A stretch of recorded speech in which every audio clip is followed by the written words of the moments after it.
going to go ahead and get started. We've got an action-packed talk, so getting as we get as much time as we can, so we're going to start right on time. So I want to say welcome to everybody. Thank you for coming to BSides. I want to thank our platinum sponsors, Island and St. Mary University, for making this all possible. Pass it over to Gideon Rasmussen. He has 20 years experience in the field, working just about everywhere, startups, major companies, and we're going to talk about cybersecurity risk assessment. So give a hand to Gideon and let's get started. Hey, everybody. I'm really happy to be here today. I love speaking at BSides conferences. I think they're really awesome conferences because you learn and you get so much out of that. So to that end, I present in crash course format. So what I would ask of you, I'm going to go way too fast in these slides. And the idea here is I'm trying to communicate to you how to conduct cybersecurity assessments, and that's a tall order in 45 minutes. So let this wash over you. If you want the slides, shoot me either an email or a LinkedIn message, and then you're going to have all of the content. So as we go through that presentation, about 3/4 of it will be cybersecurity program assessment. And then I've had feedback where people say, well, what do you do year 2, year 3, year 4? So you're going to see at the end, I'm going to just whip through slides on what to do as you move forward. So left to my own devices, if someone says, hey, Gideon would like you to do a cybersecurity risk assessment, I like to use the NIST cybersecurity framework as a foundation. And the reason being is I don't want to miss anything, right? So I want the foundational controls like encryption. The NIST cybersecurity framework has 107 control objectives, which to me is not a lot. And I also like with the NIST framework that it provides a presentation layer for executives. So what I mean by that is in your career, you're going to have execs go like, just tell me what this information security program is. And we could say something like, well, first we start by trying to identify risk and vulnerabilities. Then we design and implement preventive controls. We detect suspicious activity. Then we respond with incident response plans, business continuity plans, disaster recovery plans. And then we begin to recover. And when we recover, we do lessons learned, and then we return to normal business operations. So I've literally done that in an elevator before, and you can too. And I think that's what's great about NIST CSF is years back would say like, well, we're concerned about access control and physical security, and you'll see they're physically with you, but they've left you because we're using the traditional security domains. So next, I'm a control wonk. If you're going to be in this business, you need to be too. So the NIST cybersecurity framework has the 107 control objectives, but as of 2 years ago, they added 363 implementation examples. Be careful what you wish for. So when we're preparing for this cybersecurity program assessment of an organization, we are not going to use all 363 implementation examples, but it informs our assessment. We're going to transition to assessment scoping. So it's one of the 2 preparatory phases of conducting an assessment. And I'm going to start, and you should too, by doing some open source intelligence research. So I just got you all back. You were like, oh, he's talking about this elliptical stuff. No, we're gonna start to dig in, and we're going to do open source intelligence research on this organization, even if you work for the organization, because it gives you that outside view. So an adversary is going to do many things, but among some of them, they're going to go to your organization's website. They're going to try to see what products and services your organization has, what volume of funds, that type of thing. But they're also going to go and look at the press releases, and they're looking for change and disruption because that's where they try to take advantage, right? So if there's merger and acquisition activity as those two companies come together and they start to join the networks, there's change and there's opportunity to hack your way in there. They will also look for new products and services because I can tell you, having done this a long time, we end up writing a lot of risk register entries because the business is rushing bringing that service to market. And when they do that, they take risk, and our adversaries know that. So another thing that I'll look at is Glassdoor.com. So Glassdoor.com is a website where employees can give feedback on their employer. And you can imagine that there's times where they give negative feedback, and in their frustration, they may leak broken processes, software vulnerabilities, that type of thing. And then beyond that, of course, I'm going to go look at LinkedIn and see what else I can learn. So having done all that open source intelligence research, it might be 2, 3, 4 hours, having that discipline, we're going to ask for a meeting with the IT business execs, the InfoSec team. We're going to ask for a scoping meeting. It's 60 minutes. And we can use some of the questions you see on the screen. I'll typically bring 15 or so questions with me. Often some of them will be custom in what I learned in researching the organization. Like I had to do an assessment once, and I didn't know the organization had 911 operations. So I was like, wow, I'm going to try to do a security assessment to include 911 operations. How do you do that?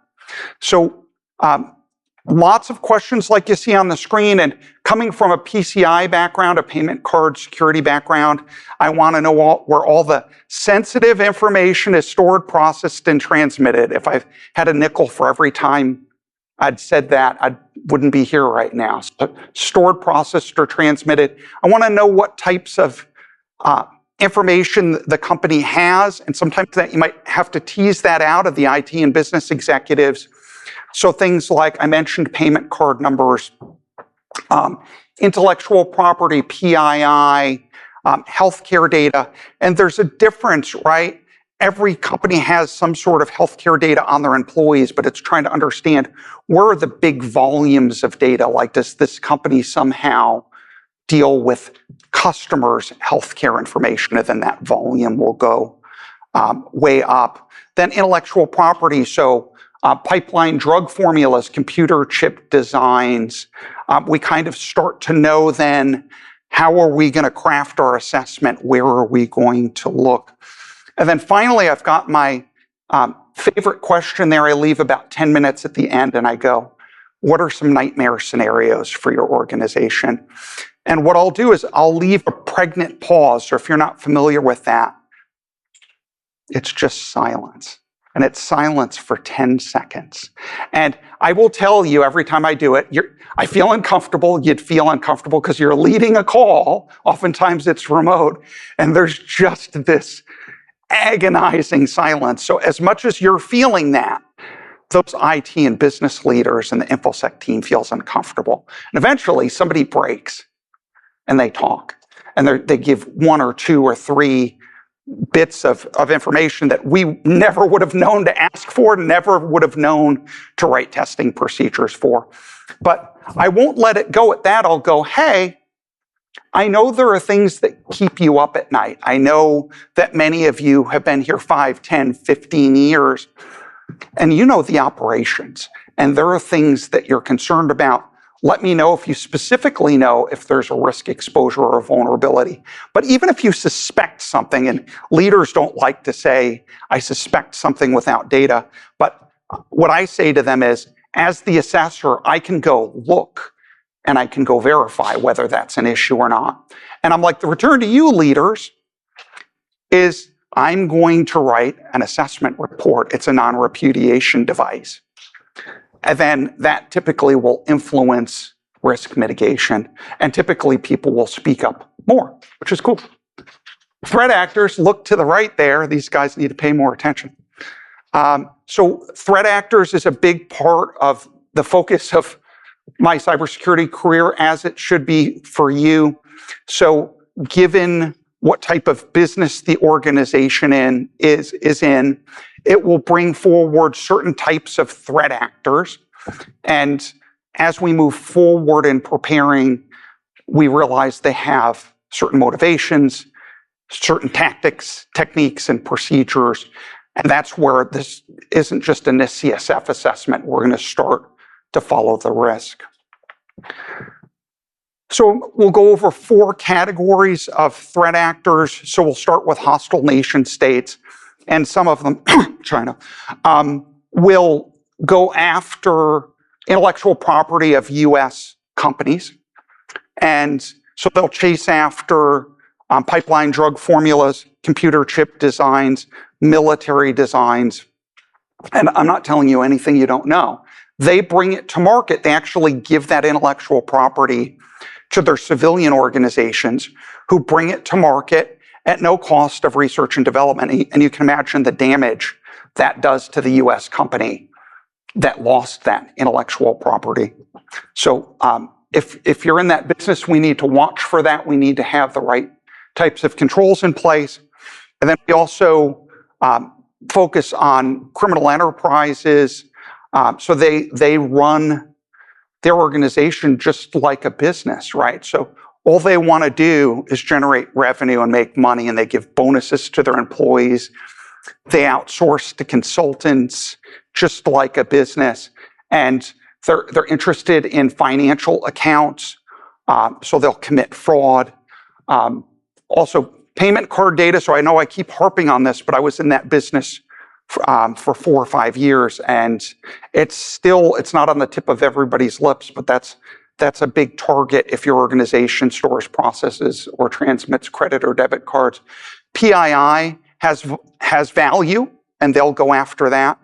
Next, we have something we have to be careful with when we talk to the IT and business executives. We have insider threat, right? So I'm not telling you anything you don't know, but they have a whole culture that they really work on to retain employees, right? And they say like, hey, we care about you, your career, your professional development, your work-life balance. It's poor form if we run around and we go, and there's insider threat. We might say there's insider risk, right? And what insiders will do is, one, there's times where perhaps they were passed over for a promotion or a bonus, and they get upset, right? So they may take action against the organization for that. They may take action for personal gain. We'll talk more about fraud and the right controls to have in a finance department. One thing I find again and again, and I'll kick the desk with you, excuse me, is organizations are not protecting their client or customer contact information. And it's as salespeople leave to go to a competitor, that's their career field, leaving for somewhere, they often will take mass affluent client contact information, high dollar client contact information. You can also have customer service reps that just start flipping through screens. So think about it, if you're a customer service rep, in an hour, maybe you talk to 15 or 20 people. If in an hour you just accessed 135 records, that doesn't seem like you're just doing your job. You might have your cell phone out and be taking pictures of client records. Hacktivists, so the good news is right now, all the organizations represented in this room, you're probably not targeted by hacktivists, but you all know that can change if a line of business or an executive is doing something unethical. Then hacktivists are idealistic and they try to influence the right behaviors, and they'll do that with punitive action. So that they'll launch distributed denial of service attacks. They'll look to hack in and compromise data and release sensitive business documents, sometimes strategic documents. They may release the street addresses, the home addresses, phone numbers of some of the executives. I love this quote from Abraham Lincoln where he says, give me 4 hours to chop down a tree and I'm going to spend, or give me 6, I'm going to spend the first 4 sharpening the axe. And that's really what we're doing here. If you've noticed, it's like, Gideon, can we start doing the assessment already? No, we're going to spend about 2/3 of our time here talking about preparing. So the second phase of preparation is assessment work papers. So the people that do this for a living, so assessors, auditors, they establish a plan that they're going to execute to with testing procedures, and it's custom for each assessment that they do. So this is the simple framework that I use. We'll start with the question or test. I consider that to be testing procedures. So you really have 3 options. You can observe the controls in place. That sounds good. You can ask for evidence. So show me your incident response plan. Show me your vendor contract addendum. I want to look at them, and then I'm going to analyze them. And we can ask questions too. So maybe 10 or 20% of the time we'll ask questions, because you saw my nightmare scenarios questions, and you will get good things out of open-ended questions. But we want a fact-based assessment, right? So as much as we can, we want to observe a control is in place. We want to look at evidence. Next, we have response results. So very rarely, maybe once in the career of an assessor, they get dragged into court, right? And there's an assessment report, and it said a control was in place or not in place.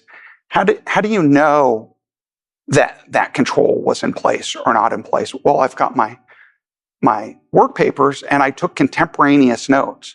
So as I went and I validated those controls, I wrote down the respondent as well. So if I had just asked a question or something, someone volunteered something in a meeting, I've got contemporaneous notes that go back 4 or 5 years. And I do this for a living. And that's how I know is someone told me we can't validate everything, right? So very important to have the response results. Another very important column is F, status.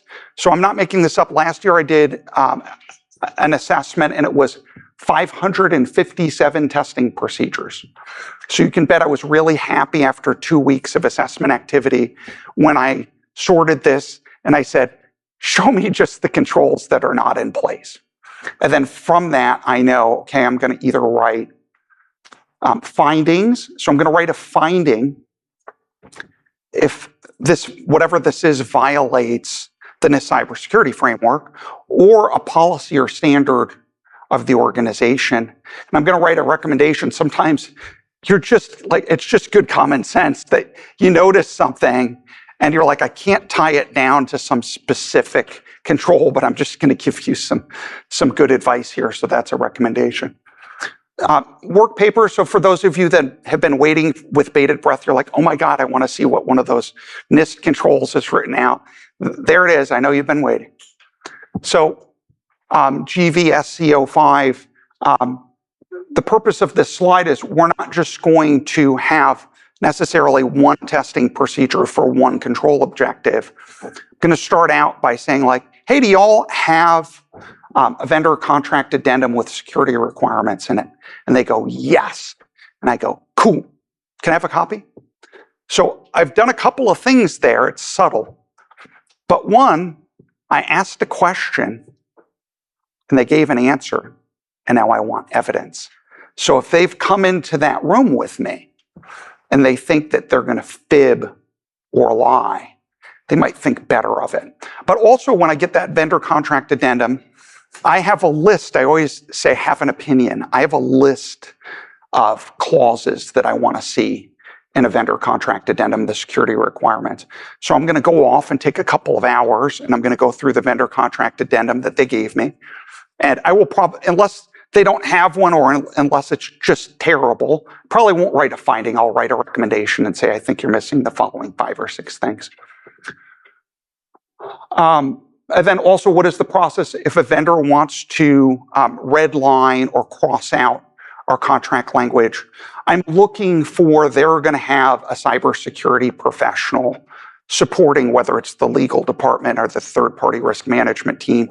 We need somebody like a CISSP, a CISM, somebody that knows information security. So if the vendor is going, look, I want to cross this out, this language has nothing to do with the product or service that we're offering to you, may have a CISSP and go, yep, okay, that's fine, we'll cross it out. Or they may say, would like to cross out this requirement for a web application firewall for the web application that we host for you that processes PII data. I think we're probably not crossing that out. And now I'm really concerned about what's going on with that organization. So this is an example here of clear your head. We're not just going to do NIST CSF. That doesn't sound like a risk assessment. So we all have experience and knowledge about information security. So I literally did this not in a slide, but I had done it in testing procedures, and I thought this is a good example, is I thought, what do I want to see from a security monitoring perspective? So I want all logs and events centralized, operating systems, commercial software, custom applications, what comes out of Log4j, and I want it to go to SIM, log, and event correlation monitoring software. And then I want a security operations center with qualified information security professionals that monitor for suspicious activity 24/7, 365. Sounds pretty reasonable. Any of those things are out of place, I'm writing a finding. And I might say, shame on you. So D, E, and F, those are more like recommendations. I'd like to see somebody do threat hunting, which is probably, I keep thinking like, what brings you to this conference? Threat hunting, we're back together again. Y'all like threat hunting. And I do too, I think it's amazing. So makes a lot of sense. We don't passively wait for an alarm to go off, right? We have a cyber threat intel program. We keep track of what adversaries are doing. We get, advisories from CISA and NSA. MITRE attack framework, here's more control wonkery. MITRE attack framework in the enterprise version is 697 tactics, techniques, and procedures. So we're not going to be passive. We're going to have somebody maybe once a month go through and look for an adversary. What a concept. So that's good advice, important thing. Behavioral analytics software. So this is software, we're not making specific rules. It just checks for things that seem unusual. Like we have an end user who's a 9 to 5er. My goodness, it's like, wow, this person never logs in the middle of the night. And it's Saturday at 3 a.m. I want an alert to go to the SOC and I want somebody to investigate, because chances are that 3 a.m. login is not our employee. And then also I want to know, let's say that we have a marketing server and a finance server, and they haven't communicated in 6 months, and suddenly they do. That's strange. I want somebody to go investigate that. I only have 45 minutes, so I have to move fast. Lateral movement. So I love I read the Lord of the Rings books when I was a kid, and then they had all the movies come out. So awesome if you haven't seen them. Also, some of you, nobody will admit it, maybe Dungeons and Dragons folks, that's cool too. So the commonality around these things, right, is somebody gets into an environment and they're not familiar with it and they're kind of running around in the dark. So that's what an adversary is like when they get into our IT environment. They're like, oh my God, I'm in, this is so cool. And then they're like, what do I do now? And they start to move laterally east and west across the network, and they're going from system to system. And that's unusual. And the behavioral monitoring software can see that. And we'll talk about preventive controls, right? So network segmentation too. So this isn't like an educational thing to wash over you. I think these are all things that should be in your testing procedures. So I will literally go, show me some of your custom alerts in your SIM. Is it out of the box, or are you creating your own custom alerts?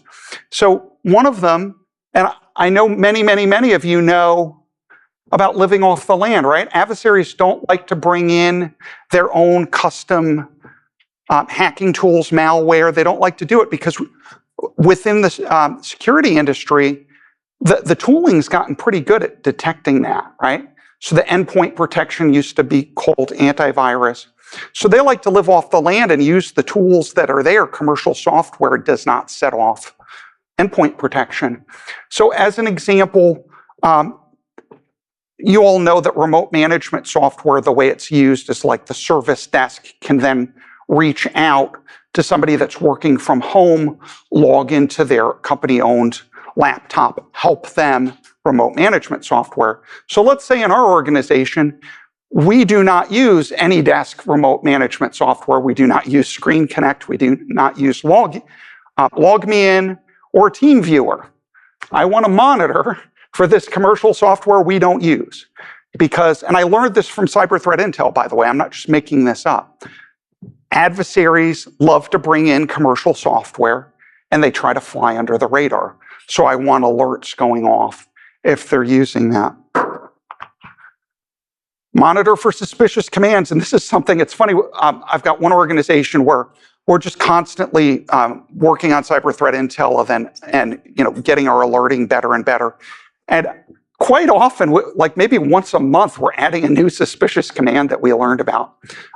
So I think many of you will know Who Am I is a command line command that you type in, and you want to know what account am I logged in as. So in general, that's not used very much because you know what you've logged in as, right?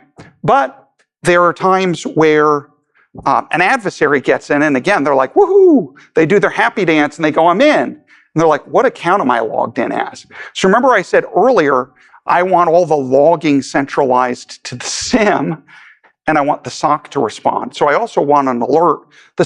Getting logging to the SIM doesn't just automatically make everything happen, right? We create our own monitoring alert for Who Am I? Uname is the host name of the system that you're logged into. Sometimes this can generate false alarms. If a sysadmin goes to lunch and they've got multiple windows open and they're logged into multiple systems and they go like, which system is this? They type in Uname. So not all of these things are definitive, but if somebody types Uname at 3 a.m., then the SOC is going to be very interested. Also, we're going to want to monitor if someone's deleting the logs or shutting off auditing. This is a simple thing, right? We want to know. A takeaway for you, insider threat stuff. Carnegie Mellon has a book. It's actually a massive PDF called The Common Sense Guide to Mitigating Insider Threats. And there are 22 activities. We're doing a cybersecurity program assessment, so we don't have the time to do all 22. I'm going to pick just a few because insider threat is one of the 4 threat actors, so we need to do something. I will always go and sit down with HR and I'll say to them, human resources, I'll sit down with them and I'll say, hey, if one of your employees reasonably fears for their job, do you reach out to the security team and say, hey, can I have some enhanced monitoring for a month or 2 on this employee? I'm not going to tell you why. And by the way, this is a process we're going to treat all employees the same. So nobody's doing this. And this is something that gets found out in incident response is somebody did something bad and HR knew. So I'm not just making this up. This is Carnegie Mellon. And I oftentimes write this up as a finding and get it resolved. Next, we have enforced separation of duties and least privilege. So we know that. But where it starts to fall apart is where people move from one job to another in an organization, especially in finance. So when an employee moves from one supervisor to another, I want the gaining supervisor to say within a week, do an access control review and let security know, let IT know which of the accesses that person currently has that they don't need for their new job. So we're going to rescind the legacy accesses. We're going to do it within 30 days. That's plenty of time for them to transition their duties. But we're doing that so it doesn't erode the controls, especially in finance. So finance, no one person should be able to create an account and make a payment is the most obvious version of that. Develop a comprehensive workforce termination procedure. So that is where if someone resigns on their last day at 5 o'clock, we systematically remove all of their accesses. They're gone. And then if someone's being laid off or terminated, increasingly people are no longer walking down a hallway to a conference room. It's happening remote, right?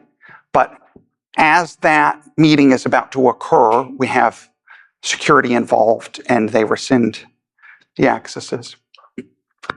This is a takeaway slide. I do not have time because I've only got 45 minutes to go through all of this. But this is a fairly comprehensive list of how to prevent authorized employees and contractors from exfiltrating, stealing data from the company. So obviously you don't want employees from the company-owned PC or laptop to be able to use a USB drive. I just used one over here. Shame, just used a USB drive. But also, you don't want them to be able to go to their personal email, Dropbox, those types of things. I'll do one more. You don't want them to be able to FTP outbound. And I do things like, I'll go, where's all of our PII? And they're like, they're on all of these different servers. And I'm like, can any of those servers FTP outbound? In fact, do any of those servers need to go out to the internet at all? No? Good, let's block it. Big fan of this quote from the 9/11 Commission report. Defenses also complicate the plans of attackers, increasing the risks of discovery. We are still, I'm not making this up, we're like maybe 10 slides into fleshing out our work papers. Remember what Abraham Lincoln said. So we want to make sure that there's a good phishing test message program in place so that when email come into our end users, they're not just clicking on any link, clicking on any attachment. We also want to, CISA has this known exploited vulnerabilities catalog. Actually, they just put out a directive to federal agencies to remediate those known exploited vulnerabilities in 3 days. This is in the last week. So we want to make sure that's embedded in our vulnerability scanning tool, then that we have metrics that track that closure. We want to lock down PowerShell. So I think many of you know that Windows admins use this commercial tool PowerShell to do much of their work. They script with it. Microsoft has security hardening configurations. Let's confirm in our work papers. I want to see evidence that this has been locked down. Allow listing software. So my goodness, in the era of ransomware, it's great to have allow listing software installed throughout the system so that if ransomware comes along or some other malicious software and it tries to install the allow listing software, will only allow the binaries that are installed and it has an inventory of to run. So some strange thing comes along and it's like, I don't know what that is. It's not going to run. Next, we have MFA for admin accounts. So I think I'm trying to hang with you all with the cyber threat intel. So we know that Stryker, the company, not long ago had 80,000 devices wiped, right? And that was because Intune software, there's a configuration where you can make it necessary for 2 admins to approve wipe of a device. So probably make sure that's going on too. But CISA came out with an advisory and said, beyond that, make sure you have MFA in place for your admins. And there's they also have a list of like 15 or 20 accounts. Next, we have network segmentation. So if you have payment card data or pipeline drug formulas, computer chip designs, you want it on its own separate network, separate from the common use network that all the employees are on. And you want to have access control lists, bastion host, jump box, so that if someone wants to get into that network, they have to authenticate a second time, not just to get on the common use network. Data exfiltration, we could do a whole conversation. I just added that slide that we flashed by a minute ago because of this. There's so many things that you have to lock down with respect to data exfiltration, but you need good firewall rules, granular source and destination. Honeypots and honey tokens, my goodness, this is not an expensive control, and I'm not going to name a vendor, but I love this because I put this in place, and every time the pen testers come, and pen testers, right, they leverage the tools and set of what adversaries do. A pen test comes along, and the socket's like, oh my God, just getting hit because they're, as the pen testers do their ethical hacking, they're hitting the honeypots, which are like false servers. And the only purpose of a honeypot is to send an alert to the SOC, right? So the SOC's lighting up red and sending me nasty messages, honey tokens. So false files, somebody clicks on the file, it sends an alert to the SOC. Hopefully they respond, that would be good. Incident response plan. So we're going to request that as an artifact. We want multiple playbooks, not just we get smart people in the room and respond.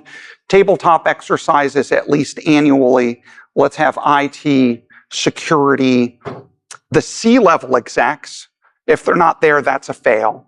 And the crisis management team, and we're going to exercise crisis communications. This is another one we could do a whole presentation on this. AI governance and technical controls. I've spent the last 3 years, nights and weekends, trying to shore this up and kind of run with IT and the business as they adopt this new technology. Only have time to tell you, besides what's on the screen, make sure that if you have generative AI in your organization that your employees are using, that it's internally administered, right? So we don't want them going out to the public commercial implementation of ChatGPT just out on the internet, and OpenAI is just like, oh, give me all your data, let me just suck that down as your employees use it. No, we want our own internally administered, separate implementation of whatever Gen AI software you use. And then also, a lot of our applications throughout our enterprise are just through the authorized channels to update them. Suddenly they have AI, which isn't necessarily a good thing, right? So we need to make sure that they're configured so that as AI just appears in our enterprise, we're not leaking our company data into the commercial AI models. Definitely need to consider physical security as we look at the cybersecurity program. So I have seen the orc and the minion badge, which is the reason I reproduced them.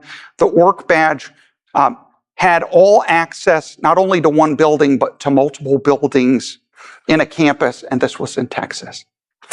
So not good, right? So let's find that. Let's flip through all the badges and see if there's fictional characters that you have pictures, but the rest of it too. So we want to look and see who has access to the computer rooms. Definitely the all access cards.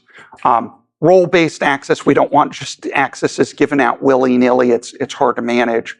I want evidence that someone is going through a current list of employees and contractors and then comparing that to the active badges.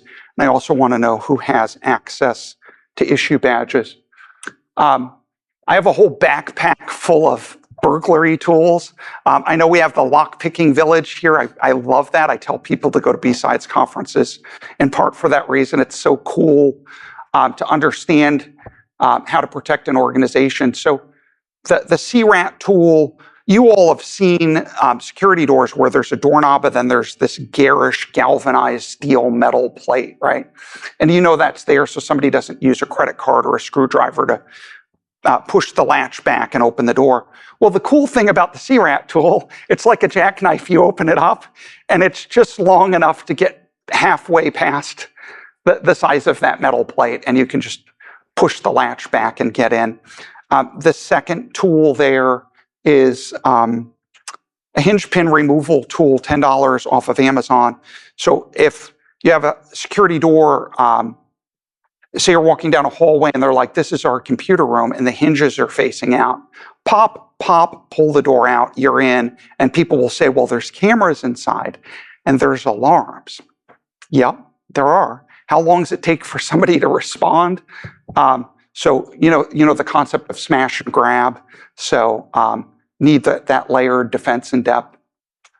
Interview techniques. So I keep saying control objectives, right? Drink every time Gideon says control objectives, right? So also there's bad practices, and I've just given some examples. This is an example of a good question to ask. I don't like questions in general, but I'm going to talk to probably about 10 different IT people, and every person I talk to, at the end, I'm going to go like, hey, do y'all have any shared accounts that you use? And typically about a third of them will be like, yep, and here's the list. We don't like it. We want to get rid of them too. Are development and testing environments separate from the production environment? Do developers have access to production? But another really good open-ended question, we're going to interview about 10, 20 different people, right? We're going to ask every single one of them, are any security or risk concerns that should be raised? And again, like my nightmare scenarios question, we're going to get value from that.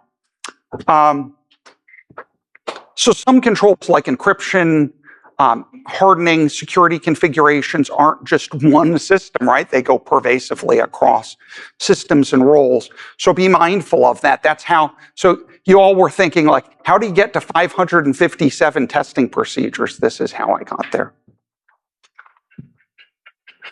Finishing touches. So like you can start to breathe a sigh of relief. We're actually going to conclude the work paper section, right? So the way that works is we need to do some quality assurance. So if you sort your work papers by the backup administrator, there's going to be one or two controls that specified. So one, we're not covering that very well, right, at this point. And then also in addition to that, it's awkward if you go into a room for a half hour to talk to the backup administrator and you've got one or two things to discuss. So sort by the job functions, and it will serve you well. Also, you may want to copy some of the controls to another job function, but I'm going to kick the desk again. We're trying to do a fact-based assessment, right? So make sure that you're primarily observing a control is in place, reviewing evidence. Asking questions is okay. You can see I like the open-ended questions. We're going to have to schedule the on-site assessment. So typically I don't know the people of the company, so I'll have one person and I'll just give them a listing of job functions, and people will go, well, how do you know it's 30 or 60 minutes? Sort the work papers. If you've got a massive number of controls for somebody, it's probably 60 minutes. There's also, you're going to do a physical security tour, so you need to account for that. And then also at the end of each week, you want to do an assessment status meeting. Somebody called out sick. I extemporaneously asked for an artifact in an interview and they haven't given it to me yet. There are times where a manager will go, this is so cool, I'm going to handle 3 of these interviews. No, you're not. You're welcome to join, but if we say we want to talk to the backup administrator, the DBA, the firewall administrator, we want to talk to the people that do the work. Artifact requests, 124 artifact requests last October, 557 testing procedures. All of the artifact requests actually came back. I labeled them with NIST TSF control objectives. So I'm not asking, give me all these artifacts. If you're going to ask for them, you need to ethically find the time to review them, which can take forever. I wrote this out specifically because hopefully y'all will send me an email or LinkedIn message and I'll give you the deck. You should spend as much time preparing for the assessment as time conducting it, documenting the report and presenting the results. So we're going to create an assessment report. You guys have seen this. So we're going to have an executive summary page. It talks about kind of the trends and themes of the controls we saw in place, areas for improvement. We're also going to have a listing of the findings and recommendations. And we only give the assessment report to one person. So I've literally had a CEO come to me and go, Gideon, can I have a copy of the report? And I go, absolutely, go ask Jane Smith. So you don't have to say no. They may ask, so I'm going to corrupt you. You can either get pulled into a meeting out of nowhere to present to the execs and have the most terrifying experience of your life, or next year you can present at BSides and develop this skill set. So your choice. Use my framework if the execs want to be briefed. So threat actors, use my slide, assessment methodology, NIST framework, use my slide. They want a findings overview. They only want to know what the high risk issues are. If that fills out a couple of slides, cool, you're good.